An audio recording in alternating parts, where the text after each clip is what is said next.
From our global headquarters in State College, Pennsylvania, it's the AccuWeather Podcast. Here's your host, Regina Miller.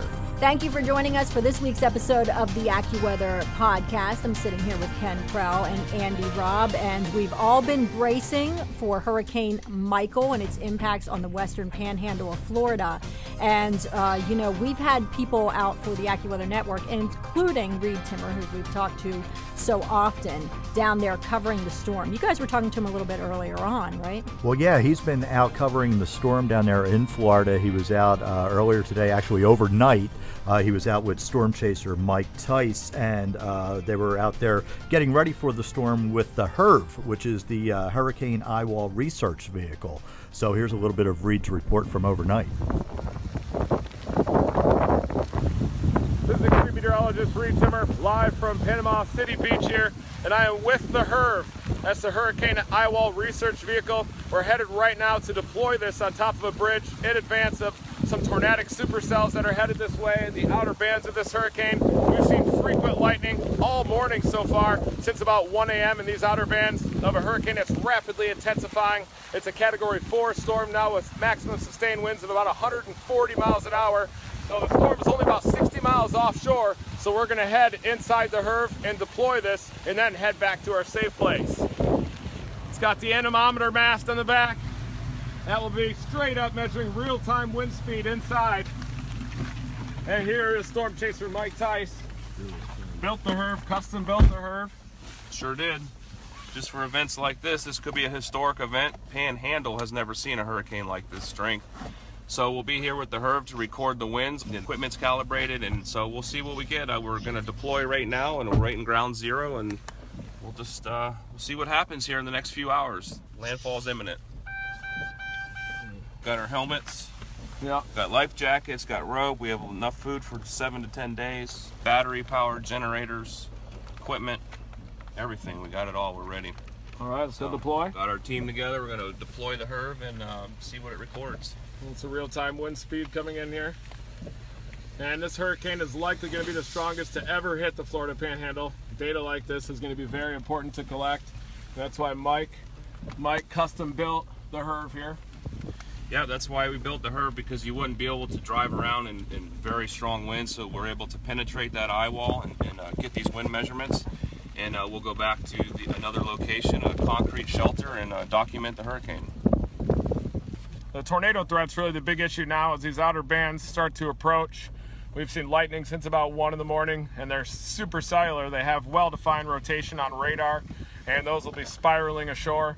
So right now it's just heavy rain so far, but then when those mesocyclones pass by, the wind will really ramp up with that tornado threat, and then well in advance of the core of the hurricane. So that's a pretty dangerous part of these hurricanes, is on the north and northeast quadrants of these storms, you often get shear that lines up perfectly for tornadoes. And a hurricane like this that's intensifying, where you have these convective outer bands with supercells lined up, it's just not a good situation. Of course, there's the big eye circle coming right at us. So we're probably going to get that ring that wraps around the eye called the eye wall, and that's most likely going to come right over our location. We're in Panama City Beach, Florida right now. This whole area here will be underwater later on this afternoon when the core of the hurricane comes in, and that storm surge is going to come in fast and furious. It's going to be a catastrophic surge. Stay tuned to the AccuWeather Network. We'll continue to keep you updated as conditions evolve. We want to get the HURV deployed ahead of these supercells that are in the outer bands that are heading towards the shoreline. We've seen a lot of lightning with this storm, especially overnight, 1, 2, 3 in the morning. Frequent lightning offshore, and it's only going to get worse. Conditions are going to evolve rapidly, different than Hurricane Florence, which was a very slow-moving storm that was stalling out. It was also weakening as it was coming in. This storm is accelerating and intensifying with the big-time wind and the storm surge. The big problem here, near and just to the right of the eye, there's probably going to be a 13 to 15-foot storm surge somewhere. You got to go up there, right? Again, we're in the HURV, which is an armored vehicle, custom built to withstand the winds inside these powerful hurricanes. So it's basically built to measure the wind speed inside storms exactly like this. We're about to deploy it right on top of this bridge just off to my left. Be fully exposed to the wind here.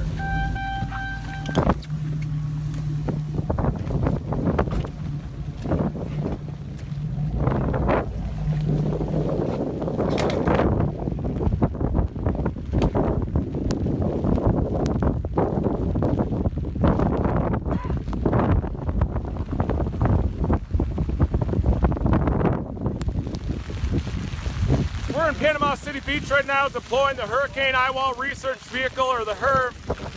It is about to extend the anemometer mast. We've got winds that are starting to be tropical storm force here right along the beach. They're out of the northeast right now as well here in Panama City Beach. And the wind is only going to ramp up big time. This thing looks nasty on satellite. And when this hurricane comes in later on this afternoon, winds could easily gust 175 miles an hour, maybe even in that eye wall. It's hard to fathom that. News Mike extending the mast. Winds are starting to pick up already. What's that? We're going to hold this pole up. The winds are starting to pick up. Got some strong gusts going on. But this is only the beginning.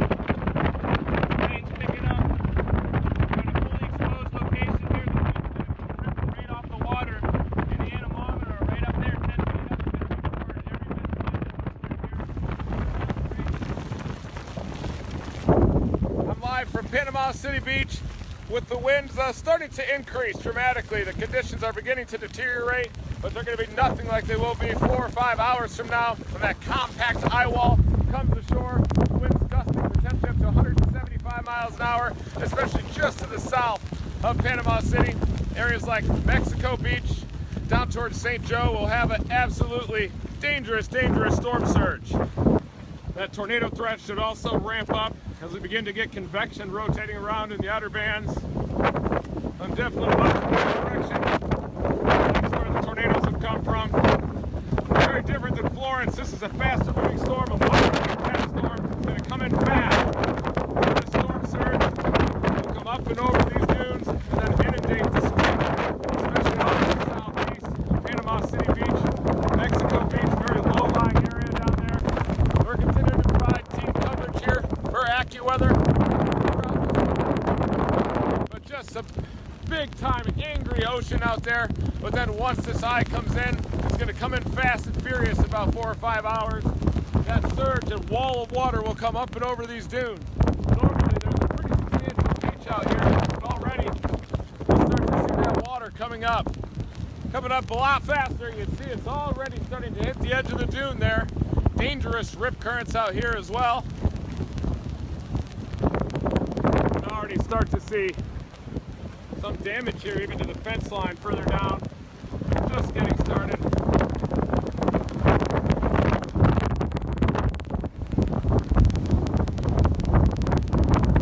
But this is a really compact storm as well, so you can already kind of see the dark sky there off in the distance.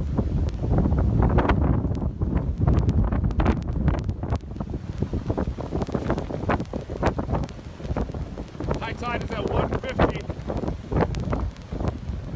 Cannot convey the seriousness of this storm. This thing's coming in as strong Category 4, maybe even a Category, borderline Category 5 storm. Those are just minor specifics. It's coming in with catastrophic impacts out here across the Florida Panhandle. Again, I'm at Panama City Beach, Florida here, with a bit of an offshore flow, but when that eye comes closer, if it does wobble to the west, and those winds shift back to onshore, the wall of water is going to come up and over these dunes, and then the main strip back behind it. So we're going to continue to provide updates as the situation evolves. Stay tuned to AccuWeather. Storm chaser reef simmer in the peak of the eye wall here. Winds gusting over 140 miles an hour now at Panama City Beach. We've got wind shifting from northerly now back over to the westerly again. Pressure is down about 945 millibars here. Official landfall just off to the east in Mexico Beach. Our vehicle is rocking big time right now, up and down here as these westerlies are ripping down the strip. The main drag here of Panama City Beach. Again, we're right on the eastern tip, so that eye is only about 10-15 miles minimum just us up to the east, and you can truly feel the power of this Category 4 hurricane out here. And you know, we're so thankful to have Reed out there investigating these storms and keeping us up to date on what's happening and keeping people safe. Yeah, great reporting from everybody here at AccuWeather, the entire AccuWeather team right now. Right, and there's been a lot to talk about because Hurricane Michael came on shore between Panama City and Mexico Beach Wednesday afternoon at the time we've been recording this, and it actually had some wind reports so far that have come in. We may hear some higher amounts, but Tyndall Air Force Base in the Western Panhandle, 129-mile-per-hour gust reported there. Port St. Joe in Western Florida there, 113 miles per hour. We've had some water spouts reported just west of Cedar Key. So this is a significant storm expected to really cause catastrophic issues for Apalachicola Bay with the storm surge there. But then it's expected to move up. Well, we know it's going to be moving up into the Carolinas. Wow. And so this is an area. The last thing they need. Last thing they need, because, you know, we talked to Jonathan Petramala when he was down there with the folks just trying to, you know, get their lives back together. Yeah. And now this.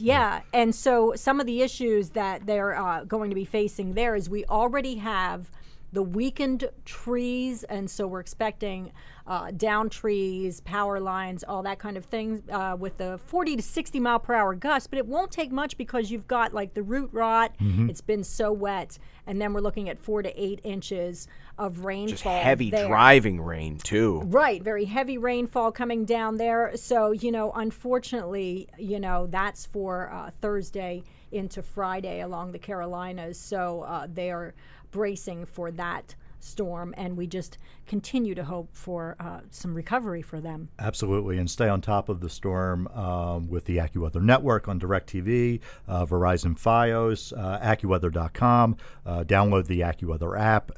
Check us out on Facebook. And don't forget to follow at Breaking Weather on Twitter for the latest, and also check out our extreme meteorologist, Reed Timmer, as well. Right, no shortage of information out there from AccuWeather. And we actually have a couple other topics we're going to get to in this podcast as well. Right. We are going to be talking about a different kind of storm with meteorologist Geoff Cornish, because we recently had a really weird October tornado outbreak across the Northeast. Yeah, just a few weeks ago. So we'll find out some more about that, and maybe talk a little bit about some fall foliage as well coming up too.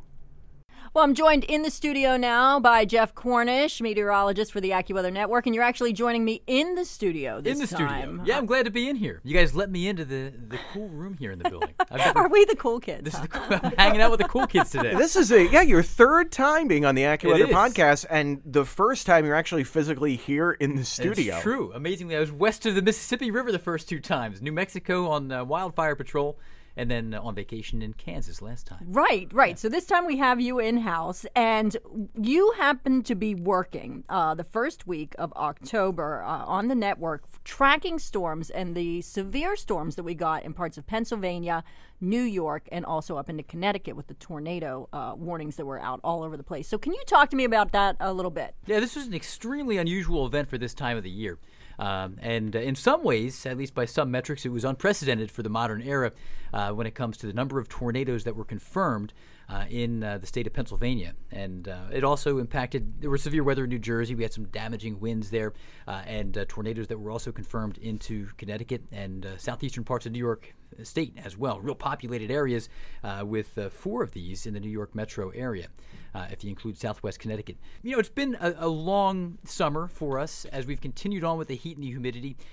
Even early this week, it's been very muggy and very humid. humid. It's been so sticky. That's the one thing we can't seem to catch a break from this year. No, we can't seem to, although as some of you are listening to this, as we get deeper into the weekend here in early parts of the third week, at least there are changes that are finally rolling in, but it has been a really stubborn ridge that we just can't seem to get rid of across the East Coast, and right now there are many areas as we speak, early this in the second week of October, Many areas are in, you look at weather stats, and the top 10 percentile of dew point for this time of the year across about 15 to 20 states east of the Mississippi River. Very, very warm, very muggy as well. What were the contributing factors to this tornado outbreak that we ended up with? What all was part of that? Well, we had a front coming in from the west, and we have many fronts in a typical October.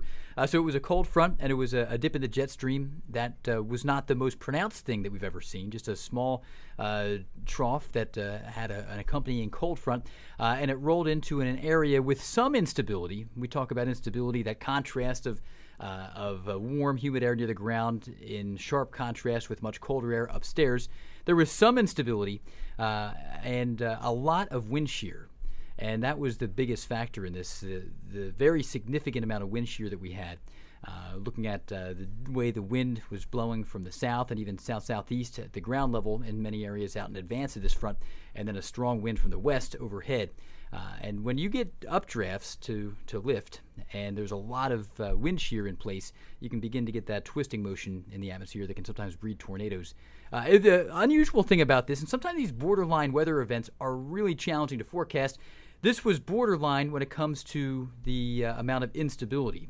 We were warm near the ground, but not off the charts warm. Right. And the same trough, the same front, was moving through northern Illinois, southern parts of Wisconsin the previous day. The first Monday of October, this same system moved through northern Illinois, southern Wisconsin, and we were expecting potentially some severe weather there, and we really didn't see any with that setup.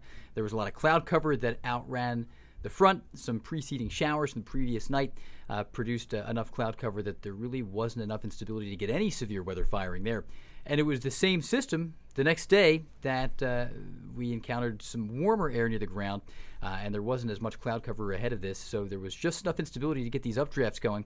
And fast forward to around 2:40, 2:45 Eastern time, and we had a tornado on the ground in Crawford County, PA. And more than just the typical tornado warning in the Northeast where you might have a sign of rotation aloft and the Weather Service issues warnings. In this case, there was ground truth to it. There were confirmed reports that a nursing home was struck, and there were more eyeballs on this, that the tornado was still on the ground. And then immediately we began to see other rotating supercells as well. So these were almost plane-style storms that were developing in the middle of the afternoon. About how many tornado warnings were out? At one point, there were 5 in Pennsylvania at the same time, and I counted 39 tornado warnings overall from far eastern Ohio through Connecticut for the entire event, which mainly ran from around 2:40 p.m. Until middle of the evening. By 9 o'clock, the final warning, which had been in effect for north central New Jersey, had expired. Right, and you're pretty familiar with this area because you had worked in the Erie market. So I spent 3.5 years in northwest Pennsylvania, so it's a relatively small market, so you get to know 3 counties that we cover fairly well, and we would spill out into parts of some additional surrounding counties. But Crawford County is a county that's no stranger to tornadoes. They were hit hard in the May 31st, 1985 outbreak, Crawford and southern Erie County, which set the bar for the worst tornado outbreak in Pennsylvania history. And statistically, Lancaster County, Westmoreland County, and Crawford County have had more tornadoes than any other counties in Pennsylvania. Part of that's because they're larger geographically, but also once you get west of the spine of the Appalachians, you get into that slightly more Midwestern environment where you do see some of those the supercells that sometimes form over Ohio or Indiana make their way into Pennsylvania. In this case, they formed right over western Pennsylvania, and additional ones fired right over parts of north central PA as well. Oh, wow. So how does this event rate historically? Well, for Pennsylvania, it was the 4th most prolific day for tornadoes, if you look at a single day. And the most unusual thing, we typically see our tornadoes anywhere from mid-May until early August in the Northeast. This was very rare because we're dealing with an August weather pattern into October. So in all of Pennsylvania history, at least in the modern era of tornado record keeping, if you go from 1950 through the first Monday of October this year, there had been 13 tornadoes in the month of October in Pennsylvania, if you add them all up. And we had 14 on Tuesday alone. Wow. Yeah, so it's pretty amazing that we stacked them up like that, and these were all confirmed, and throughout the entire week, Wednesday, Thursday, Friday, the Weather Service offices, among the 5 offices that cover Pennsylvania, plus the folks in Upton, New York that cover Southwest Connecticut, Long Island, and areas like Rockland County and Westchester County, and then also the Weather Service in Boston. They were out all investigating damage, and even on Friday, the tornado count went from 18 for the storm event to 19 when the Weather Service in Pittsburgh discovered another separate track. Wow, which is pretty unbelievable by October standards when you're thinking about October. Absolutely. Right. So it was an amazing event. It's easy to think that this was the big one for Pennsylvania, but just for perspective, it was the big one for the fall. But we look back to May 31st of 1985, and in that case, we had 80 to 90 killed in the Northeast, and there were hundreds injured. In this case, most of these tornadoes moved through rural areas, and there are somewhat conflicting reports whether there was 1 injury or 2 injuries at that nursing home in Conneautville. There were 162 people present, or 163 present at the time, and there were either 1 or 2 minor injuries. So we did pretty well in avoiding true terror with this, but it was a big one. And there was 1 on Long Island, and then there were 2 in other parts of far southern New York, just north of New York City, in Westchester County and Rockland County. And then the Weather Service in Boston confirmed another one in northeastern Connecticut as well. So it was a big event. Yeah, it was an unusual event for this time of year. So thanks for breaking it down for me, Geoff. Anytime. Thanks for having me on. Well, one of my favorite times of year is the fall in the Northeast. And next up, we're going to be taking a look at the fall foliage forecast. Say that 3 times fast. Fall foliage forecast. You can't beat those beautiful colors on the trees during the fall. We're going to find out what locations will be nicest for fall foliage this year coming up. But first, tell folks where they can find us. That's right. You can find the AccuWeather podcast on Apple Podcasts, Google Podcasts, everywhere you find your favorite podcasts, or you can just go to AccuWeather.com/podcast. Well, Andy and I are joined in the studio now by Max Vito, and I want to thank you for sitting down with us today, Max. You're welcome. It's nice to be here. Yeah, it's great to have you. You wrote the book on the fall foliage. Well, not the book. You wrote sure the article. I helped out with the article. Right. I provided some quotes. Right. So, but we're talking about fall foliage and where we're going to see, the really nice, vibrant color this year, maybe the areas that are duds. And Max, the one thing I was thinking before we sat down for this interview is just what a weird year it's been. Like the summer season. Yeah. Have been incredible. Right. Especially across the east where it's been, there's been some record wetness into the mid-Atlantic, and it's really been wet through the Appalachians in the Midwest as well, and a lot of warmth too. And I think these components are going to play a role here for the beginning of the fall foliage season, and I think we're already seeing some of those impacts right now. The one thing we were talking about was the different components. So, like, kind of before we get into where we're going to see the best color, what are some of the key components that we need to really make good color? Right. So there's several ingredients that go into fall foliage. The first one, it's the shortening of days and longer nights. And then there's also the changing weather patterns. So generally the arrival of the cooler weather we see during the fall months.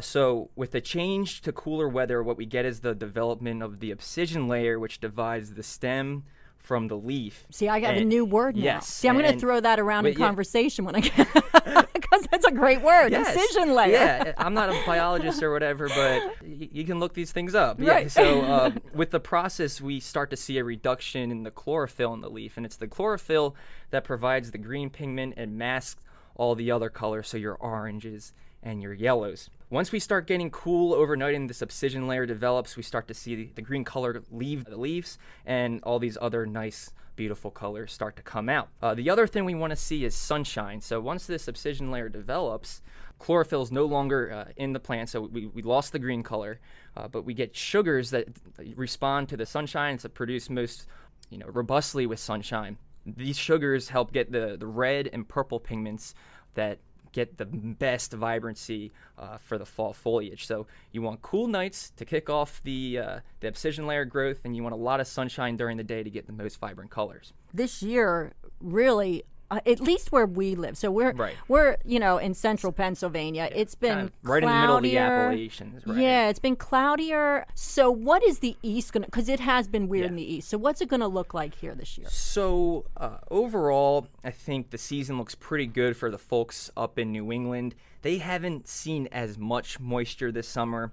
And there's been a few dry places in northern New England, but overall for the region, it's been warm and not too wet. And I think they'll have a pretty good season up there. We're already seeing a lot of colors up in northern New Hampshire, Maine, Vermont, and a lot of the mountain ranges up there. And that's typically where people go for the sightseeing, and that's good because I think it's going to be a good season up there. Farther south around here, we being in central Pennsylvania and then down through the Appalachians and out in the Midwest, it's been so wet, it's been so warm, and with that, we've seen a lot of cloud cover, not a whole lot of sunshine. So that's going to, prevent those red and purple colors from really developing. And it's going to be a season, I think, more dominated by the yellows, the oranges, a little less vibrant than normal. Right, because you need that. Yeah, because you need that sunshine, that bright sunshine. And a lot of times this time of year, we've got these beautiful, brilliant, clear, crystal clear fall days with low humidity, and we just have not seen it. And it's been so warm overnight still. So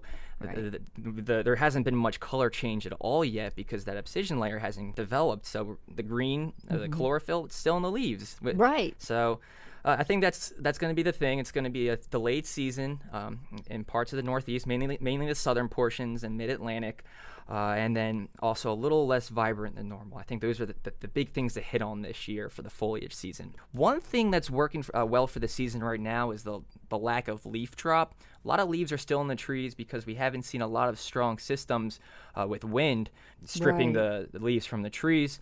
What we're going to have to watch out for is once we get these cooler nights and this abscission layer develops and we do get a strong wind event late in the month, in the beginning of November, we'll have to watch if that wind can strip the leaves from the trees before they really develop into any vibrant color. So we're going to be watching for that. Hopefully we don't see those strong systems later on the month.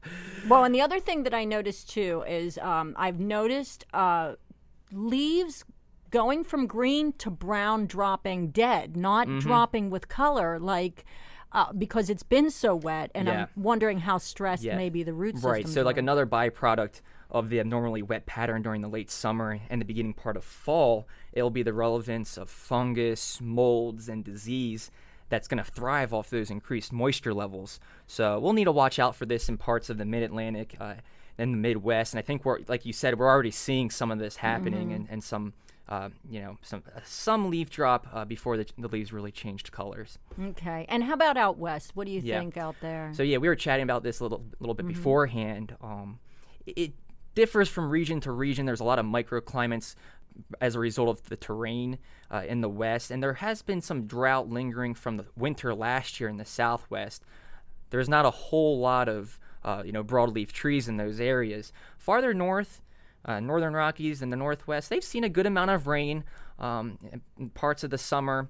It should be pretty good out there. I've seen some nice pictures coming in from Utah and other parts of the interior West, and some beautiful purple and red colors in some of the valleys out there. I think overall it will be a pretty good season. And unlike in the East, they've seen an influx of that colder air already in September and the beginning part of October. All right, so we're looking at Northeast, extreme Northeast, up into New England being one of the nicer locations, and also parts of the Northwest. Yes, West. The West in general, I think, would be pretty good. Okay. All right, well, thanks so much, Max. Oh, you're welcome. Thanks for having me. Sure. Well, thank you to our guest, and thank you for listening to our AccuWeather podcast. And next week, guys, we get out of the building. We're live on location. Yeah. Andy, too? Andy. We're actually going to take Andy out of the building. Wow. Isn't that great? It's going to be fun. We're live on Penn State's campus because if you listen back to one of our older podcasts, we are going to be doing the Hack PSU with our friends with the API team. Right. If you want to kind of catch up on what this is, you can go back to the Future is Now episode, because that's where we talked about it's basically smart technology and how it's in everything, everywhere, and AccuWeather has a big role in that. So we are going to hack PSU, and we're going to see what these guys come up with. We're basically going to be the dumbest people in this room. We are. That's where we show up. I'm totally agreeing with you. Like, I didn't give you any support there, Ken, and saying, no, you're not dumb, Ken. No, we are actually, we're That's why reporting we're bringing Andy. Yeah, we're reporting on what the smart people do. That's what we're there for. So make sure you tune in to hear what a lot of people a lot smarter than us come up with. We're right back here next week. Thanks for joining us. Thanks for listening to this week's episode. Be sure to subscribe to the AccuWeather podcast, giving you the stories behind the weather, discussions on trending weather topics, and so much more. New episodes every Thursday. Just search for AccuWeather on iTunes, Stitcher, or wherever you find your favorite shows.